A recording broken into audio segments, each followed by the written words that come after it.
Vous êtes l'amour malheureux du Führer. Albert Speer a été l'architecte du Troisième Reich, ami intime de Hitler, son ministre de l'armement durant la Seconde Guerre mondiale. Parmi les très hauts dignitaires nazis jugés lors des procès de Nuremberg, il est l'un des rares à échapper à la peine de mort, écopant seulement de 20 ans d'emprisonnement pour crimes de guerre et crimes contre l'humanité. Revisitant son passé, de ses mises en scène des congrès nazis à la chute du Troisième Reich, il parachève l'ultime métamorphose qui a sauvé sa tête au procès de Nuremberg et va faire de lui la star de la culpabilité allemande. Affirmant n'avoir rien su de la solution finale, il se déclare responsable mais pas coupable.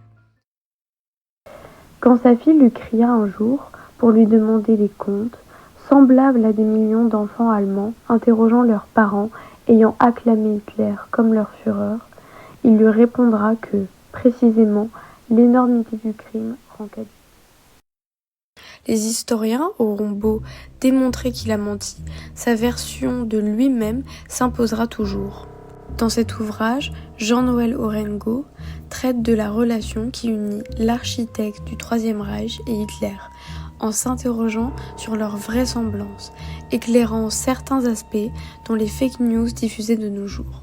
Il convoque les acteurs capitaux d'après-guerre, notamment l'historienne Gita Sereni. L'auteur propose une lecture vertigineuse de celui à qui l'un des collaborateurs affirmait « Savez-vous ce que vous êtes l'amour malheureux du Führer ».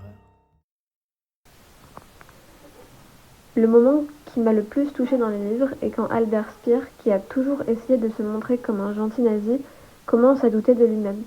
Toute sa vie, il a raconté qu'il ne savait rien des crimes d'Hitler.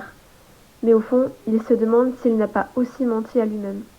Ce qui est émouvant, c'est de voir un homme qui a tout fait pour sauver son image, mais qui avec le temps se retrouve seul avec ses souvenirs et ses doutes. Il comprend qu'il ne pourra jamais vraiment échapper à son passé, même s'il essaie encore de se convaincre du contraire.